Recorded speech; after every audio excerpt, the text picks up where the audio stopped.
Hello friends, again welcome back to my another blog. আমাদের কাছে ধান মানেই হচ্ছে লক্ষ্মী। বাড়িতে ধান আসাই সৌভাগ্যের বিষয়। মা লক্ষ্মীর আশীর্বাদে এবার আমাদের ধানের ফলন খুবই ভালো হয়েছে। গতবারের তুলনায় এবার গরমের পরিমাণটা একটু বেশি, যার কারণে ধানের কাজবাজ করা একটু কষ্টকর হয়ে পড়ছে। আমরা হচ্ছি মাছে ভাতে বাঙালি। আমাদের ঘর ভরা সারা বছরের চাল আর পুকুর ভরা মাছ থাকলেই আমরা সন্তুষ্ট। আর এর জন্যই বছরের এই 10-15টা দিন আমরা এত পরিশ্রম করতে রাজি থাকি। আর এটা হচ্ছে আমাদের ধানের জমি। আর এই রৌদ্রের ভিতরে কিন্তু কাকারা সব ধান আটি বেঁধে বেঁধে বাড়িতে নিয়ে আসছে। যদিও বা আমাদের তুলনায় তাদের পরিশ্রমের পরিমাণটা একটু বেশি, কিন্তু তাতেই বা কী করার আছে বলুন। আমাদের পক্ষে তো আর ধানের এই পাজা নিয়ে আসা সম্ভব না। এবারের রোদে কষ্টের পরিমাণটা সবার একটু বেশিই হয়ে যাচ্ছে, কিন্তু তবুও কিছু করার নেই। এই দেখুন, এটা হচ্ছে আমাদের পুকুর। এই পুকুরে কিন্তু তেলাপিয়া আর পাঙাশ মাছ চাষ হয়। আর ওই যেটা আঙুল দিয়ে দেখানো হলো, ওটা হচ্ছে আমাদের দোকান।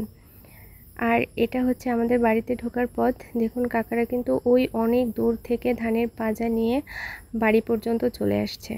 আপনারা একটু রোদটা দেখুন, এই রোদে মানুষেরই ঝলসে যাওয়ার মতো অবস্থা। এই ধানের বিশাল বিশাল পাজাগুলো মাথা থেকে নামিয়ে তারা বোধহয় একটু স্বস্তির নিঃশ্বাস নেয়। আসলে কতটা পরিশ্রম হয় আপনারা দেখেই বুঝতে পারছেন। আমাদের বাড়িতে কিন্তু এবার 10 জন কাকা আসছে ধান কাটার জন্য।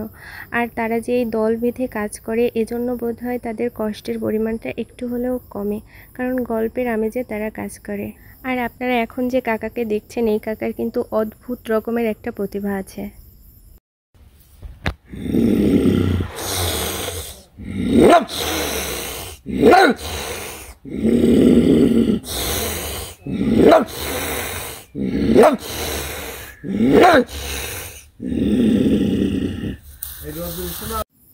এটা শোনার পরে আপনারা নিশ্চয়ই বুঝতে পারছেন যে তার কতটা প্রতিভা, যে সে এভাবে কোনো একটা প্রাণীকে অবিকল কপি করতে পারে। এবার চলুন আপনাদেরকে নিয়ে আমাদের আম বাগানটা ঘুরে আসা যাক। আপনাদের দাদা এখন যে গাছটা থেকে আম পাড়ছে, এই গাছের আমগুলো পাকলেও টক, কাঁচা থাকতেও টক। তাই আমরা এই গাছের আমগুলো আগে থেকেই হয় মাখিয়ে, না হলে হচ্ছে টক ডালে, আর না হলে হচ্ছে শরবত করে খাই। তো আজকে আমরা আমগুলো পাড়ছিলাম কিন্তু শরবত করার জন্য। কথায় আছে না, চকচক করলেই সোনা হয় না। এই আমগুলো যতই বড় আর দেখতে সুন্দর হোক না কেন, এই আমগুলো কিন্তু প্রচণ্ড টক। আপনারা যে যত টক পছন্দ করুন না কেন, এই আমটা বেশি খেতে পারবেন না। আমি আর বোন দুজনে মিলে পুদিনা পাতা আর ধনিয়া পাতা পরিষ্কার করে বেছে নিচ্ছিলাম, আর আপনাদের দাদা এখানে স্যালাইন তৈরি করছিল। আপনারা টেনশন নেবেন না, এই বালতিটা কিন্তু সুন্দর করে পরিষ্কার করে নেওয়া হয়েছে। যেহেতু গরম, সেহেতু ডিহাইড্রেশনের সমস্যা হতে পারে, তাই আমরা প্রত্যেকদিন দুপুরে স্যালাইনের ব্যবস্থা করি। আমগুলো কিন্তু সুন্দর করে কেটে নেওয়া হয়ে গিয়েছে।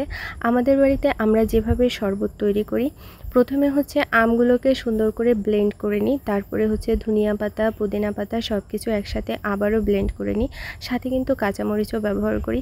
তারপরে হচ্ছে ঠান্ডা জলের সাথে মিশিয়ে স্বাদ মতো লবণ আর চিনি দিয়ে পরিবেশন করি। এই শরবতটার স্বাদ কিন্তু অসাধারণ হয়, আপনারা বাসায় ট্রাই করতে পারেন।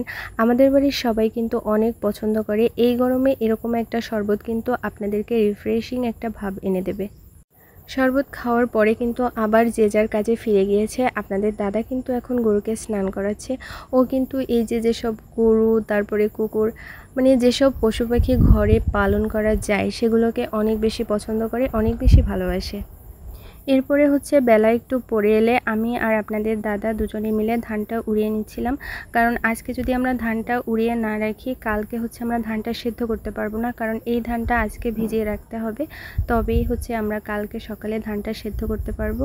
আর সেদ্ধ করার পরে তারপরে হচ্ছে রোদে শুকাতে পারবো। আর আমরা যদি এটা না করে রাখি, তাহলে আমরা অনেক পিছিয়ে যাব, যেহেতু বর্ষার সময় যে কোনো সময় বর্ষা চলে আসতে পারে।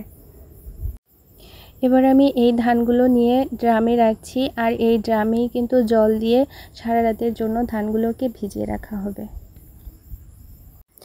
আমরা এরকমভাবে প্রত্যেক দিন 6 ড্রাম করে ধান সেদ্ধ করে থাকি। 2 থেকে 3 দিন মতো সেদ্ধ করলে আশা করা যায় সারা বছরের জন্য যে চাল লাগবে, সেই চালের সব ধান হয়ে যাবে আর কি।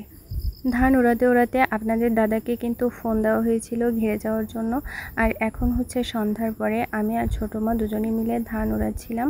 আর ধান ওড়ানো শেষ হতে হতে কিন্তু আমাদের 12টা বেজে গিয়েছিল। তারপরে আমরা স্নান সেরে অল্প কিছু খেয়ে কিন্তু ঘুমিয়ে গিয়েছিলাম।